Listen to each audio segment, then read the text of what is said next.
Hey guys, this is Dr. Cliff with a quick tutorial on productivity. This problem is actually out of the Heizer and Render 11th edition textbook, and we're going to work problem 1.6. Let's see, looks like it's on page 22 on the 11th edition. So we got a setup here. A company is building bowling balls, and in problem 1.5 it gives you some data about units produced last year and now, and then the number of hours that it took, the amount of resin in terms of pounds that it took, the capital that was invested in energy in terms of BTUs. So first thing we need to do is recognize that there's some outputs here and there's some inputs here. Because when we look down in problem 1.6, which is actually the problem that we're going to work, so problem 1.6 uses the data from 1.5 and then assigns some actual dollar rates to these different inputs, the inputs of labor, resin, capital, and energy.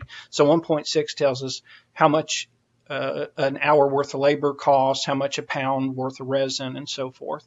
And then we want to show the percentage change in productivity for 1 month last year versus 1 month this year. So obviously that means we got to figure the productivity for both months. So I think this is a pretty good problem that probably wraps up a lot of the skills that we're trying to develop for productivity.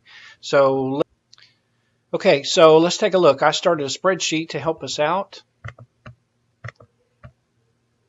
Again, this is problem 1.6. So this spreadsheet, I just kind of copied some of the data that was given in the book. So we got last year and this year. And one of the first things we need to recognize, again, is that the first line units, that's the output. And in this example, it's actually bowling balls. And then there's some different inputs, labor and resin, capital and energy. So first thing, we need to think about a formula for productivity, fairly simple formula. Productivity is output over input. So again, we got to recognize which one's the output, which one's the input.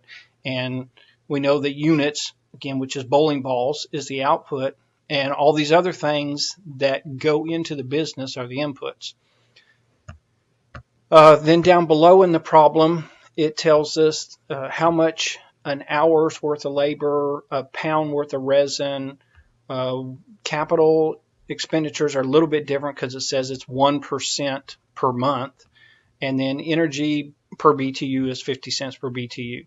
So when we look at this problem, our output is 1,000 units, but our input up at the top looks like it's hours plus pounds plus dollars plus BTUs. So that's the old can't add apples and oranges together. So we got to convert all those inputs into cost. And that's what these two tables do. This tells us the amount of the input. This tells us the cost for the input. So let's think about the first one, labor. Last year, it took us 300 hours, but we need to turn that into dollars. And then on line 11, it tells us, well, it's $10 per hour. So all we need to do is take our 300 hours and multiply that by $10 per hour, and that'll tell us how many dollars worth of labor we had. Same thing with resin. We know we used 50 pounds, and it costs $5 per pound, so we're going to multiply those. Those are per. Capital's a little bit funny. $10,000 worth of capital. It's already in dollars, but we only want 1% of that dollar amount, so it's only $100. And then energy is back to the 3,000 BTUs, but it's on a per basis, so it means to multiply 50 cents. All right, so there we've got our individual costs from last year, and then we're just going to do the same thing for the individual costs for this year. Our labor hours times our $10 per hour. Our resin times the $5 per pound. Our capital expenditures times the 1%.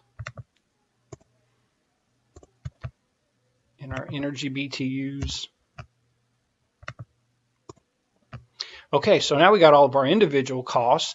Next thing we need to do is come up with our total cost. And again, Excel's got a nice little function for doing total. We can use the sum function, and we just say sum up all those numbers. And that tells us it cost us $4,850 to produce those 1,000 units last year. So we're already getting an idea of what our output and input looks like. Same formula. I'm going to just copy that formula over to this month. So it looks good. Our total cost went down from $48.50 to $45.10. So things are moving the right way. But now we need to figure the productivity. So again, we look back up here. Productivity is our output divided by our input. Our output is the 1,000 units, and our input is the total cost. So we got productivity in terms of units per dollar, and it looks like 0.2062 units per dollar. So for every dollar I put into this business, I get 0.2 bowling balls out. That was last month or last year. Same formula. So it looks like our productivity's gone up. That's a good thing. We get more output for a dollar's worth of input. So that's what we want. And the problem asks for the percent change. So for percent change, for any kind of problem when you're trying to do percent change, we want the new value minus the old value, and that in parentheses, because we've got to figure that value divided by the old value. So we're going to use a parenthesis and say the new value, which is this year, minus the old value, which is productivity from last year, that in parentheses divided by the productivity from last year. So I get a 7.5% change from new to old, and because that's a positive number, that means our productivity went up by 7.5%. So that's a good thing.